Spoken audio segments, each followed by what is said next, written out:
Hi, I'm Kaylee. I'm a registered nurse at Riverside Regional Medical Center in our Level 3 NICU.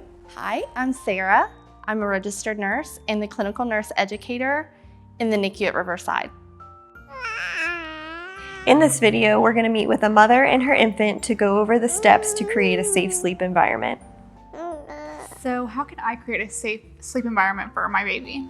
That's a great question.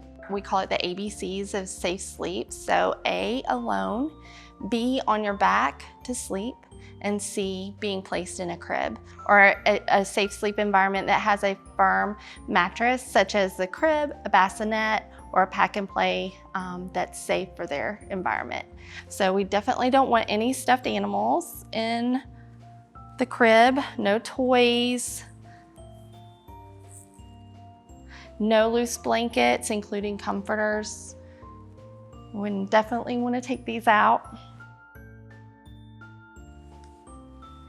And bumper pads are a huge no-no because as babies move and they're not very mobile yet, it increases their risk because they can actually roll over to their face to the bumper pads and not be able to roll back and can suffocate from that.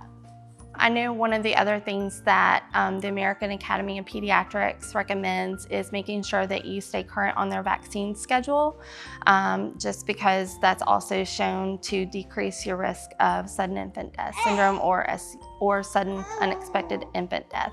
Another great tip is if your baby will take a pacifier, that's a great way to kind of help prevent sudden infant death syndrome. It helps with their breathing and keeping an open airway. So it's never a bad thing. Just remember never to put a strap on the pacifier when you're putting it in the bed with your baby.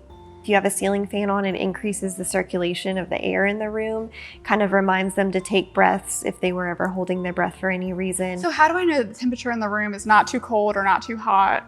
Whatever you feel comfortable sleeping in, setting your temperature on the thermostat at whatever you normally would set it at to be comfortable, he will also be comfortable. Just place him in his sleeper and a sleep sack with that or a swaddle blanket and he will be comfortable in that same environment. The best clothing that you can dress him in would be just a sleeper and then placing this sleep sack over top of that during his sleep. If you don't have a sleep sack available to you, you can also use a swaddling blanket so that he's safely tucked into the swaddle blanket just like he would be with your sleep sacks.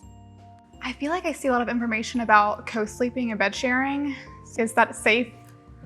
It's okay to room share, but not bed share. So you want to make sure your baby has their own individual sleep area, especially if you are sharing a room with them. So you would want to place them in a crib, a bassinet, a pack and play, something like that, but that's their own sleep environment for them.